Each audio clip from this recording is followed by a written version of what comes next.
Hi friends. Share market पे profit तो दोस्तों सभी कमाना चाहते हैं हम लोग, लेकिन कई बार प्रॉफिट जल्दी कमाने के चक्कर में लॉस करने के चांसेस भी बन जाते हैं। और मैं पूरी तरह से मानता हूं कि आपने भी जिंदगी में कभी ना कभी लॉस जरूर खाया होगा, क्योंकि जब तक चोट नहीं लगती तब तक अक्ल भी नहीं आती। तो इसलिए जरूरी है कि हम कंपनीज के बारे में ये जानें कि हमें किस प्रकार की गलतियां नहीं करनी है और कंपनीज का बिजनेस मॉडल समझे बगैर हम इन्वेस्ट ना करें। आज हम ऐसी एक कंपनी जिसके बारे में आपको बहुत कुछ सीखने को मिलेगा उसकी बात कर रहे हैं, वो है MMTC। ये वो कंपनी है जिसमें बहुत सारे लोगों ने नुकसान खाया होगा और कैसी आपको कैसी एज एन इन्वेस्टर आपको इस कंपनी को देखना चाहिए और भविष्य में ऐसी कंपनीज में आपको इन्वेस्ट करते टाइम किन चीजों का ध्यान रखना चाहिए, ये हम सब जानेंगे इस वीडियो में। बहुत इंपॉर्टेंट वीडियो है दोस्तों, इसलिए इंपॉर्टेंट है क्योंकि आज मैं आपको प्रॉफिट कमाने के बारे में नहीं बल्कि लॉस से बचने के बारे में बताने जा रहा हूं। इसलिए इसको पूरा देखिएगा और अभी से इसको लाइक कर दीजिए, चैनल को सब्सक्राइब करके बेल आइकन को ऑन कर दीजिए, क्योंकि ऐसे रिसर्च बेस्ड, ईमानदारी वाले और ऑनेस्ट डिटेल्ड वीडियोस मैं आपके लिए लाता रहता हूं। चलिए दोस्तों शुरू करते हैं। मैं सागर नॉमिक्स पे आपका स्वागत करता हूं। Let's begin MMTC's analysis.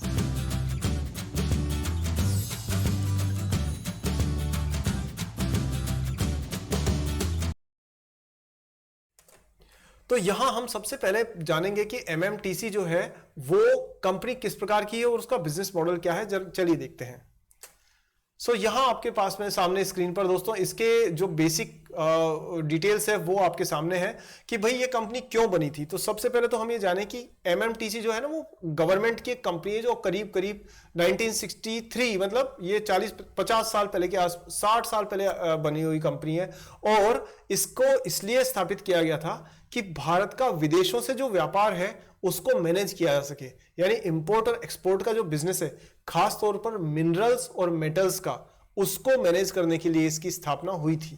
पर इसमें बाद में काफी प्रॉब्लम्स आई और लोगों का पैसा भी फंसा। अब वो सारी चीजें भी देखेंगे, लेकिन पहले ही जान लें कि कंपनी के बिजनेस वर्टिकल्स क्या क्या है। तो दोस्तों आप देख सकते हैं आपके स्क्रीन पे, पहला काम है कि एग्रो प्रोडक्ट्स। तो एग्रीकल्चर से रिलेटेड जो भी प्रोडक्ट्स है, खाद बीज वगैरह, ये 3 दशकों से ये काम कर रही है। साथ में फर्टिलाइजर्स, जो खाद, वही फर्टिलाइजर्स जो है उसकी इंपोर्ट जो है, यूरिया, फॉस्फेट और जितने भी आपके होते हैं फर्टिलाइजर्स, उनको भी इंपोर्ट करने में ये कंपनी हेल्प करती थी। तीसरी चीज है मिनरल्स और इंडस्ट्री की रॉ मटेरियल्स।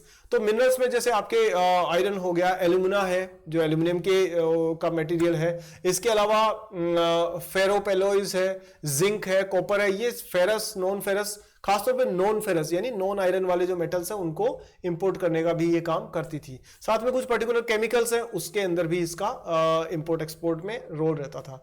और साथ में जैसे क्रोमियम कॉन्सेंट्रेट और ये बहुत सारे केमिकल्स हैं, प्रेशियस मेटल्स, गोल्ड, सिल्वर, ये जो मेटल्स है वो भी हम जब इंपोर्ट करते थे तो वो MMTC उसमें मुख्य भूमिका निभाती थी। तो ये इसका बिजनेस मॉडल रहा हुआ है।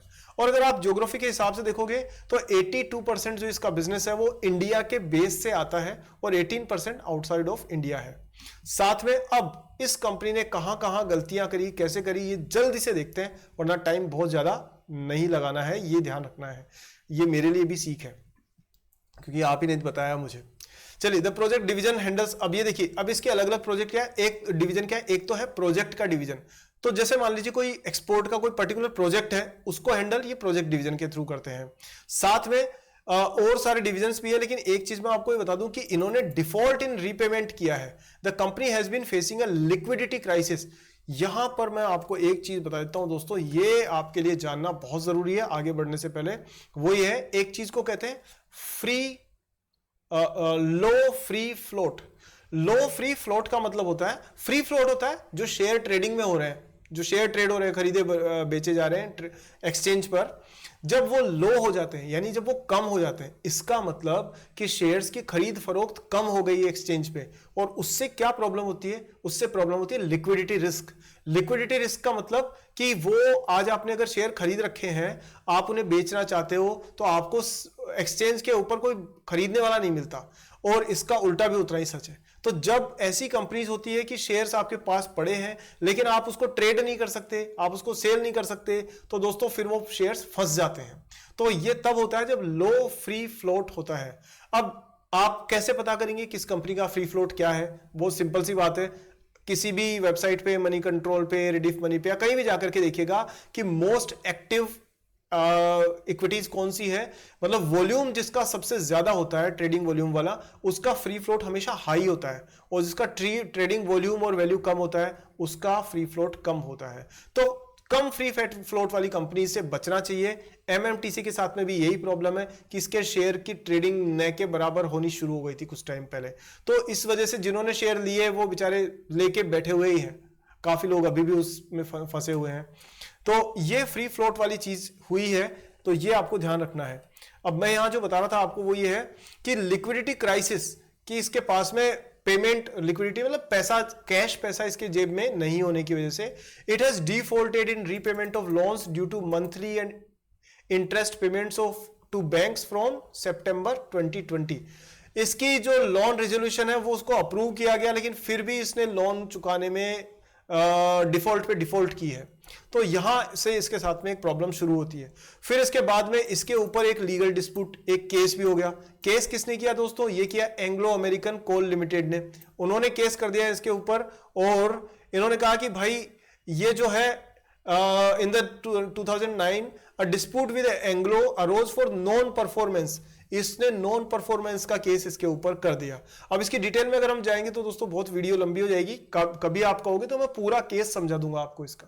बट पॉइंट यह है कि कंपनी के साथ में लिक्विडिटी की प्रॉब्लम है, शेयर्स ट्रेड आसानी से नहीं हो रहे, हालांकि अभी हो रहे हैं, तो अभी आपके पास मौका है, अगर इसमें उलझे हुए हो तो आप एक कंसिडर कर सकते हो निकलने का।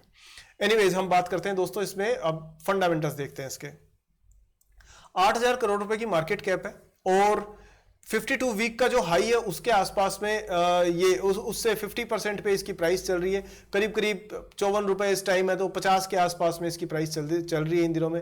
पी जो है वो 18 है, और बुक वैल्यू 9 रुपए 41 पैसे है, तो बुक वैल्यू के से थोड़ा सा महंगी है। हाँ, इसने कैपिटल एम्प्लॉयड पे 23% और रिटर्न ऑन इक्विटी 49% का दिया है, पर ये फिगर्स ट्रस्टेबल नहीं है, क्योंकि इस कंपनी में जिसमें प्रॉब्लम चल रही हो उसमें ये मैटर नहीं करेगा कि रिटर्न ऑन इक्विटी कितना दिया है। भाई आप इक्विटी पे रिटर्न लेके बैठे रहो, सेल कहां करोगे? ये चीज भी है। दूसरी बात ये है कि हाँ, हालांकि अब इन दिनों में इसमें सेलिंग चल रही है, तो वो आप देख सकते हो। सेल्स ग्रोथ 5 साल के अंदर 26% से डाउन है, और प्रॉफिट 48% से ऊपर है, और उसकी कई वजह हो सकती है कि इन्होंने अपना लोन वोन चुकाने की, और उसके वजह से कहीं ना कहीं लोन को कम करने से इनके इंटरेस्ट पेमेंट वगैरह में कहीं चेंज आने की वजह से प्रॉफिटेबिलिटी थोड़ी सी ठीक दिख रही है इसमें। आगे बात करते हैं, डेट 203 करोड़ रुपए का है, और अभी भी डेट है, मतलब 8,000 करोड़ रुपए की मार्केट कैप पे अगर 203 रुपए का करोड़ का डेट है, तो दोस्तों अभी भी डेट का लेवल इतना कम तो नहीं है। हालांकि यह है कि प्रोमोटर तो खुद ही स्टेट गवर्नमेंट है, तो 90% के आसपास उन्होंने होल्ड कर रखे हैं, और साथ में ग्राम नंबर 49 है, और बिल्कुल उसी के बराबर चल रही है इसकी प्राइस। तो ये आप अंडर वैल्यूड कह सकते हैं, लेकिन अंडर वैल्यूड अगर खराब कंपनी है तो काई की अंडर वैल्यूड हो, तो उसको तो आप कहिए कि ये तो जंक कंपनी हो गई, हालांकि जंक से बेटर है। यहां आप खासतौर पे देख सकते हैं कि अगर इसकी वैल्यू को अनलॉक करने की कोशिश की जाए, तो दोस्तों इसका जो रिकॉर्ड रहा है ना अभी तक, वो कंप्लीटली शेकी रहा है। यहां आप देख सकते हैं बहुत बड़ा लॉस है, यहां इतने सालों तक, इतने टाइम तक इसने लॉस सहन किया है, फिर थोड़ा सा प्रॉफिट हुआ, फिर लॉस, फिर अभी प्रॉफिट नजर आ रहा है क्योंकि अभी इकोनॉमी ठीक चल रही है। बट क्या ऐसी कंपनी जो आपको लगातार प्रॉफिट नहीं दे रही हो, उसमें आपको इन्वेस्ट करने से कुछ फायदा होने के चांस है? हाँ, हो सकता है शॉर्ट टर्म में आप कर दें। भाई देखो, कुछ कंपनी ऐसी होती है जो शॉर्ट टर्म में आपको ट्रेडिंग में या कहीं ना कहीं आपको फायदा दे देगी कि आपने फटाफट से लिया, फटाफट से बेचा, वो सब हो सकता है। लेकिन दोस्तों लॉन्ग टर्म में प्रॉफिट उसी कंपनी में बनता है जिसका बिजनेस मॉडल अच्छा होता है, जिसके अंदर एक कॉम्पिटिटिव एडवांटेज होता है, जिसकी डिस्ट्रीब्यूशन एंड ब्रांड अच्छा होता है, और जो प्रोफेशनल मैनेजमेंट के साथ में काम करती है, प्लस जिसपे कर्जे का प्रेशर नहीं होता या कम होता है। ये चीजें होगी तो ही कंपनी लॉन्ग टर्म में जाके आपको अच्छा रिटर्न देगी। अदरवाइज तो शॉर्ट टर्म में ट्रेडिंग करके तो आप किसी भी दिन किसी भी प्राइस में कोई खरीद और बेच सकते हैं, और वो तो ट्रेडिंग का एनवायरनमेंट है, उस पर ये वीडियो मेरे हिसाब से टारगेटेड नहीं रखना चाहिए। आगे बात करते हैं। एक छोटा सा मैं आपको वो और कर दूं, इसमें कुछ लोगों ने कहा कि भाई ये वीडियो ना बाहर चला जाता है स्क्रीन से, सो अभी मैं आपके लिए सेट कर देता हूं इसको, एक सेकेंड ना दोस्तों। आई होप कि ये विजिबल रहेगा आप सबको।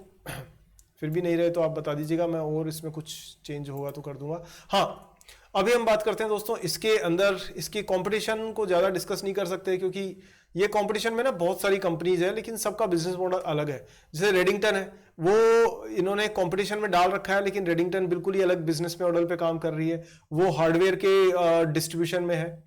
अच्छा, यहाँ हम नज़र डालते हैं इसके जो रिजल्ट्स हैं उसके ऊपर। सो देखिए 2023 में दोस्तों इसका जो रिजल्ट है, सेल्स जो है वो 2400 करोड़ से, और ये बढ़ी 2020 में, ये बढ़ी, फिर बढ़ी, फिर बढ़ी, उसके बाद में ये 21 के बाद से कंसिस्टेंटली घटती जा रही है इसकी सेल। और अब आप ये देखिए, जिस कंपनी की सेल 2400 करोड़ होती थी, उसकी सेल रह गई 214 करोड़, यानी करीब करीब 1/10, 1/10 रह गई है। तो कंपनी बिल्कुल खराब बिजनेस परफॉर्मेंस है इसकी, इसमें कोई दो राय नहीं है। और देखेंगे लॉस, यहाँ प्रॉफिट, नेट प्रॉफिट तो कहीं दिख ही नहीं रहा मुझे, ये नेट लॉस, सिर्फ नेट लॉस चल रहा है। तो भाई आप ऐसी कंपनी में क्यों इन्वेस्ट कर रहे हैं जो नेट लॉस में चल रही है? अब यहाँ इन्होंने कुछ थोड़ा सा प्रॉफिट दिखाया है जो कोई एसेट सेलिंग वगैरह की वजह से होने के की बात हो सकती है, और बाद में छोटा मोटा प्रॉफिट दिख रहा है, बट कंसिस्टेंट नहीं है। ईपीएस भी निगेटिव चल रहा है, तो इसको आप अभी तो छोड़ ही दीजिए। यहां देखें तो सेल्स इसकी कंटिन्यूसली, अगर एनुअल रिपोर्ट, एनुअल रिजल्ट्स देखें, 67,000 करोड़ से सेल्स हो गई 2200 करोड़। प्रॉफिट अगर आप देखो तो 48 करोड़ से हो गया -150 करोड़ के आसपास में। तो यहां तो टोटल नेगेटिव सेंटीमेंट ज्यादा नजर आ रहा है आपको। सो कुल मिलाकर के दोस्तों कंपनी का क्या है कि घाटे में चल रही है, लेकिन ये इन्होंने डिविडेंड दिया है बीच में, जब भी मौका मिला है डिविडेंड दिया है, लेकिन जहां नेगेटिव था वहां डिविडेंड नहीं मिला है। और आगे हम बात करें, सो इसमें कुछ खास इंटरेस्टिंग है नहीं, ज़्यादा वीडियो लंबा करने का फायदा नहीं है। बेसिकली आप ये समझ गए हैं कि ऐसी कंपनीज में इन्वेस्ट करना कितना डेंजरस हो सकता है। प्रोमोटर्स के पास में 90% यानी 89% के आसपास की होल्डिंग है। फॉरेनर्स ने कभी जरूरत नहीं समझी इसमें ज़्यादा एलोकेशन करने की। डोमेस्टिक इन्वेस्टर्स ने थोड़ा सा पैसा डाला, लेकिन ज़्यादा नहीं, वो भी कम कर दिया। और आपके हमारे जैसे भोले भाले शेयर होल्डर्स के पास 7.5% शेयर होल्डिंग इसकी है। सो ये कंपनी अभी तक मैं कहूँगा टोटल प्रोमोटर्स के हाथ में ही है, ये मान के चलिए। अच्छा, अब मैं आपको एक जोरदार चीज और दिखा देता हूं इसके ऊपर। ये जो स्क्रीन पर आप देख रहे हैं ना, ये है रेटिंग एजेंसी, और इसकी रिपोर्ट को एक बार समझने की कोशिश करते हैं। लेकिन हाँ दोस्तों, इससे पहले मैं आपको एक चीज और बता दूं कि एक अच्छा इन्वेस्टर बनने के लिए आपको एक टेक्नोलॉजिकली अच्छे प्लेटफॉर्म की जरूरत पड़ती है। और क्योंकि आपको देखना होता है कि आपको कि ट्रेडिंग ढंग से हो रही है, अलोकेशन असेट का ढंग से हो रहा है, पोर्टफोलियो ढंग से आप ट्रैक कर पाओ, इसके लिए आपको एक अच्छे डीमेट अकाउंट की जरूरत होती है। और मैंने खुद ने कई बैंकों के डीमेट अकाउंट ट्राई किए, कईयों से तो बहुत सिरदर्द मोल लिया। जैसे आईसीआईसीआई डायरेक्ट, वहां भी मेरा अकाउंट हुआ करता था, माथा ही दर्द कर जाता था ये देखने में कि भैया कहां पर मेरा प्रॉफिट हो रहा है, कहां मेरी ट्रेडिंग कब हुई है, कब मैंने परचेज किया, कब सेल किया, आफत थी। मैंने वहां से शिफ्ट किया, मैंने अपना अकाउंट जीरोधा में ओपन किया और मैं बहुत खुश हूं। इसी तरह से 2 और अकाउंट है, अपस्टॉक्स और पेटीएम मनी, तीनों ही अकाउंट्स मैंने देखे हैं, मैंने यूज करके देखे हैं, और मैं बहुत सेटिस्फाइड हूं। तीनों अपनी अपनी जगह पर बहुत अच्छे अकाउंट्स हैं। तो अगर आप एक अच्छा डीमैट अकाउंट चाहते हैं तो दोस्तों उसके लिए आपको इन तीनों के अकाउंट की मेरे पिन कमेंट में और डिस्क्रिप्शन में लिंक मिल जाएगी, वहां क्लिक करके और आप अपना अकाउंट खोल सकते हैं। एक चीज और भी मैं कहूंगा कि दोस्तों हमेशा अपना ट्रेडिंग अकाउंट और अपना जो लॉन्ग टर्म इन्वेस्टिंग का अकाउंट है, दोनों डीमैट अकाउंट बिल्कुल अलग रखिए, क्योंकि 2 डीमैट अकाउंट तो आपको कम से कम रखने जरूरी है, क्योंकि तभी आपकी माइंडसेट और आपके इन्वेस्टमेंट दोनों अलग अलग रहेंगे। मैं भी यही करता हूं। सो दोस्तों ये है, आप करके देखिएगा, क्लिक करिएगा, जाइएगा, देखिएगा, और कोई प्रॉब्लम अगर इसमें आते हैं तो मैं अगर मदद कर सकूंगा जरूर बताऊंगा आपको। तो ये तो डीमैट अकाउंट की बात है, वो आप क्लिक करके देख सकते हैं। वापस पॉइंट पर आते हैं, और वो ये है कि यहां आपने देखा कि कंपनी 90% के आसपास शेयर होल्डिंग सिर्फ प्रोमोटर्स की है, तो इसमें शेयर होल्डर्स का तो कोई रोल है ही नहीं। इसीलिए इसकी लिक्विडिटी वगैरह की प्रॉब्लम है, क्योंकि मैनेजमेंट ओवर कंट्रोल लेके बैठा हुआ है, एक्स्ट्रा ऑर्डिनरी कंट्रोल। सो ये वजह है। आगे हम बात करके देखते हैं कि जब रेटिंग एजेंसीज ने इसको रेट किया तो क्या रिस्पॉन्स निकल के आया, आपको आनंद आएगा, देखिएगा। ये आपके स्क्रीन पर यहां पर देखिए रेटिंग एजेंसी क्या कह रही है। रेटिंग एजेंसी, भाई इन्होंने रेटिंग एजेंसी को फोन किया, मतलब केयर एज वालों ने इनसे बात की कि भैया आप अपनी रेटिंग करवा लीजिए, हम आपकी रेटिंग कर देते हैं। और इन्होंने क्या कहा, इश्यूअर नॉट कोऑपरेटिंग। इन्होंने जवाब ही नहीं दिया उसको। अगर उन्होंने कहा कि भाई आपके फाइनेंशियल्स हमसे शेयर करिए, तो ये इन्होंने जवाब नहीं दिया, अंदर घुसने नहीं दिया ऑफिस में, फोन पर ही मना कर दिया कि भाई हमारे यहाँ कोई जरूरत नहीं आने की, कोऑपरेट ही नहीं कर रहे। उन्होंने मांगी होगी बैलेंस शीट, इन्होंने कहा होगा नहीं देंगे हम तो। सो दोस्तों इस वजह से बेचारी रेटिंग एजेंसी के लोग इसको रेटिंग भी नहीं कर पाए इस कंपनी की। आप सोचे कितनी बुरी हालत है ऐसी कंपनी की। सो ऐसे में आपको बेटर है कि ऐसी कंपनी से बच के रहो दोस्तों, तभी आपको फायदा है। ये दोस्तों इसकी एनुअल रिपोर्ट है और ये 247 पेज की है, 247 पेज की, और सिर्फ 1 साल की एनुअल रिपोर्ट है। जब मैं स्टॉक्स को एनालाइज करता हूं तो कम से कम 3 साल की एनुअल रिपोर्ट सामने रखता हूं। सो ये तो बिल्कुल भी टाइम नहीं है जिसपे हम इनको देख सकें, बट ये आप देख सकते हैं। आपको जब भी मौका मिले एनुअल रिपोर्ट जरूर देखा कीजिए किसी भी कंपनी की, क्योंकि उससे आपको बहुत सारी इंफॉर्मेशन मिल जाएगी जो आपको ये टीवी चैनल्स पे और न्यूज़पेपर पे कभी नहीं मिल सकती। तो दोस्तों ये कुल मिलाकर के मेरी तरफ से आपके लिए एक छोटा सा एनालिसिस था आज इस वीडियो में। मैंने कोशिश ये करी है आपको बताने की कि भाई आप प्रॉफिट कमाएंगे बहुत अच्छी बात है, लेकिन आपको लॉस खाने से बचना भी उतनी इक्वली इंपॉर्टेंट बात है। जब हम क्रिकेट मैच को देखते हैं तो हम देखते हैं ना कि एक बैट्समैन रन बनाता है, लेकिन क्या उसी का कॉन्ट्रीब्यूशन है? जो फील्डिंग करते हुए रन्स को बचाता है, क्या उसका कॉन्ट्रीब्यूशन कम है?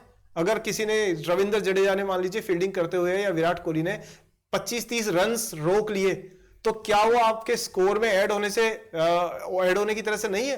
रन रोकना मतलब रन कमाना। इसी तरह से अगर आप लॉस से बच जाते हैं तो वो भी तो इनकम है आपकी। तो ये वीडियो मैंने आपको इसलिए बनाया था कि आप ये समझ सको कि किस प्रकार की कंपनीज में आपको इन्वेस्ट करने से सावधानी रखनी चाहिए। उम्मीद करता हूं कि मेरी कोशिश आपको सफल लगी होगी, कहीं ना कहीं आपको बात समझ आई होगी। अगर हाँ तो दोस्तों वीडियो को लाइक करके मेरा उत्साह बढ़ाइए, चैनल को सब्सक्राइब करके बेल आइकन को ऑन करिए, क्योंकि ऐसी वीडियो मेरी नेक्स्ट वाली आपको जल्दी मिल जाए, इसके लिए ऐसा करना जरूरी है। और वीडियो को शेयर करिए दोस्तों। बहुत सारे लोग सिर्फ प्रॉफिट कमाने के चक्कर में भूल जाते हैं कि गलती करने से लॉस भी हो सकता है, विकेट भी जा सकती है। सो दोस्तों इसलिए इसको अपने सारे दोस्तों को शेयर करिए, व्हाट्सएप, टेलीग्राम, इंस्टाग्राम वगैरह वगैरह, जहां मेल जहां भी आप कर सको, सारे ग्रुप्स में, व्हाट्सएप वालों में, सब पे शेयर करिए। चलिए दोस्तों आज की वीडियो में इतना ही, अगले वीडियो में जल्दी मिलते हैं, तब तक जय हिंद।